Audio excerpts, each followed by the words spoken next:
Ponto muito importante que eu quero trazer aqui para vocês é essa parte do conceito. Eles citam, e eu vou abrir aspas aqui, porque essa é uma descrição enviada por eles, tá? Pelo escritório, lá pro ArcDaily, onde eles falam o seguinte: o conceito inicial do projeto era criar uma massa, subtraindo volumes para criar vazios e entradas de luz, né? Gerando assim relações fluidas entre espaços internos e externos. E aí eu quero chamar a atenção de vocês para isso. Então eles falam aqui sobre essa parte do conceito, que geralmente eu não vejo eles falando muito sobre isso, né, no site do ArcDaily, então ele traz isso como um posicionamento lá no texto deles. E aí eu quero que vocês entendam que essa parte do conceito, para quem me conhece, né, já sabe que eu tenho a minha relação com o conceito, eu não utilizo, em raras exceções, como do Prêmio Félix Candela, que eu fui obrigado, né, porque era um pré-requisito para o concurso, mas eu não sou muito fã do conceito. Mas vamos analisar esse conceito dele aqui. Percebam que não é, primeiro, um conceito caricato e que não é um conceito que é uma armadilha. Por quê?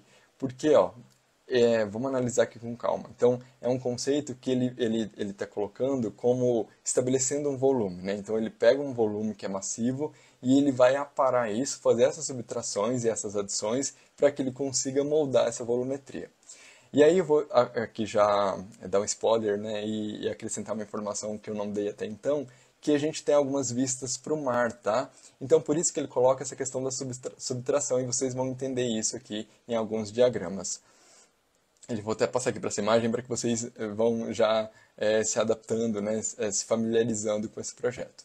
Mas a gente tem algumas vistas aí para esse mar. Então, por isso que ele traz essa questão da subtração. Por que eu estou falando que é um conceito que tem coesão, que é um conceito bem elaborado, né? Porque ele não é caricato.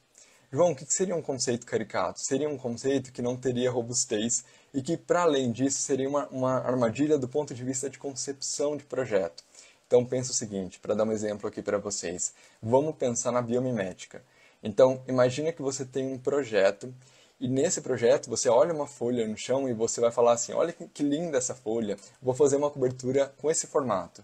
Você corre o risco não só de fazer algo que seja caricato, porque você está copiando algo, entende? E você pode cair nessa armadilha, mas dando luz a isso, né, dando um protagonismo para essa cobertura que você está copiando de uma folha, você pode ignorar outras condicionantes que sejam mais importantes.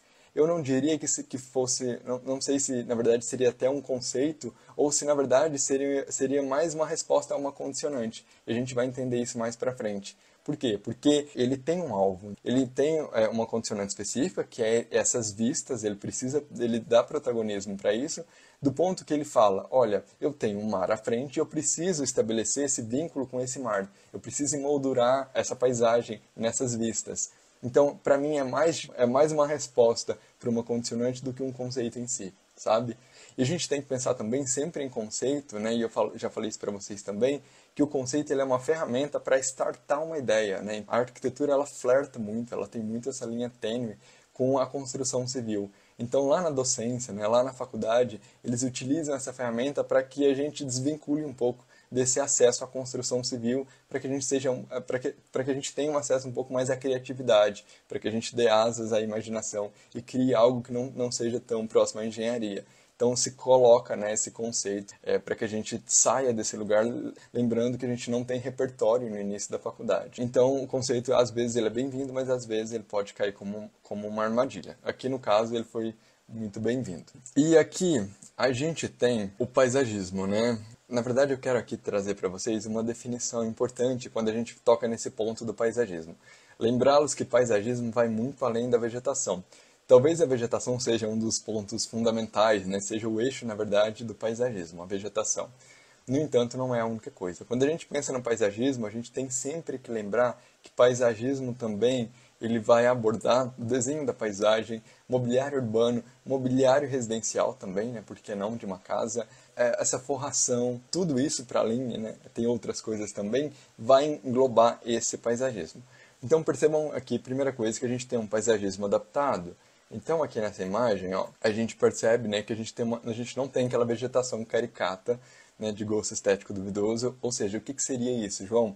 seria aquela casa onde a gente tem aquela palmeira, né, aquele clássico da palmeira, alguns buchinhos, aqueles buchinhos adornados, redondinhos, aquela coisa caricata mesmo. Aqui não, a gente tem uma vegetação nativa, ou pelo menos adaptada, foi o que eles disseram lá no site do Orchidale também, devido ao bioma, né?